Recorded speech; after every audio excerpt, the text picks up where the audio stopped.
Golf খেলতে যাবার জন্য ভোরে বের হয়েছিলেন এরশাদ।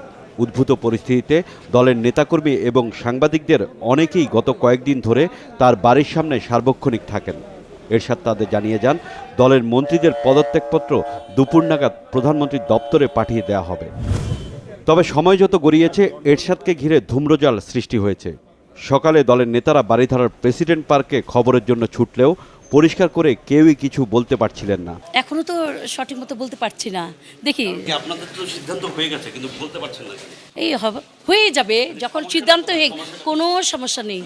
তবে এরশাদের বাড়ির চাইতে দলের মন্ত্রীদের বেশিরভাগের গন্তব্য ছিল গুলশানে রওশনের বাসায়। দুপুর 1টার দিকে যান আনিসুল ইসলাম মাহমুদ ও জিয়াউদ্দিন বাবলু, এরপর সালমা ইসলাম ও মজিবুল হক চুন্নু। তবে এই খবর দলের অন্য নেতারা জানতেন না। না এমনি ম্যাডাম ফোন করছিল দেখা করার জন্য। আমি গিয়ে দেখি যে ওনারা ছিল, ওদিকে জিয়াউদ্দিন বাবলু ছিল না, আনিস ওয়াইস ছিলেন। এখন চুন্নু ভাই। ওনাকে ভারপ্রাপ্ত যদি করা হয়, আপনাদের অবস্থান কি হবে? আমি কি বলবো, কিভাবে বলবো, মানে একজন সুস্থ মানুষ থাকতে ভারপ্রাপ্ত হওয়া, এটা জানি আমার কেমন কেমন লাগে। Thank you very much. মহাসচিব রুহুল আমিন হাওলাদার ও এরশাদের ছোট ভাই জিএম কাদের, এই দুই মন্ত্রী ছাড়া বাকি 5 মন্ত্রী ঘণ্টাখানেক বৈঠক করেন। ছিলেন দলের কয়েকজন প্রেসিডিয়াম সদস্য। আপনারা এখানে মিটিং করতেছেন, এটা তো আরে উনি আমাদের না মন্ত্রী, আমাদের দল চেয়ারম্যান। না উনি সব সময় আসছি ওনার বাসা। না কিন্তু এই যে সব মন্ত্রী একসাথে আসছেন, ওনাকে দেখতে আসছি। না একসাথে এসে তো সন্দেহজনক না এই বৈঠক? আমি কি একসাথে আসছি? আমি তো আমার মতে আসছি।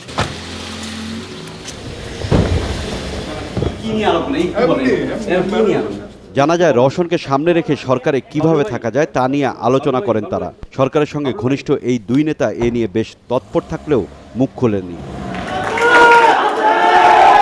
রওশনের বাসায় যখন বৈঠক চলছিল, বারিধারায় এরশাদ তখন দলকে নিয়ে বিভ্রান্তিকর খবর না ছড়ানোর অনুরোধ করছিলেন এবং নানা গুঞ্জনের জবাব দিচ্ছিলেন।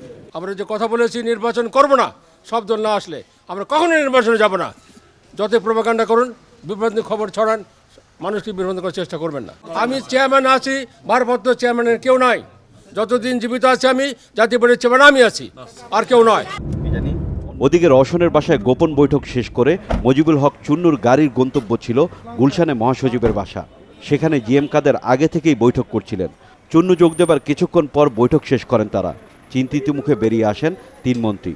কোনো সংকট নেই, যদি কারো বুঝতে ভুল হয় তারা বলবে কেন, কিন্তু যে নেতা কর্মী কারো কোনো এখানে কোনো দ্বিধা দ্বন্দ্ব নাই, কোনো এ নিয়ে কোনো বিভ্রান্তি নেই। রওশন ম্যাডামের বাসায় আপনারা দুজন ছাড়া বাকি 5 মন্ত্রী তো বৈঠক করেছেন, এটা কিসের বৈঠক ছিল?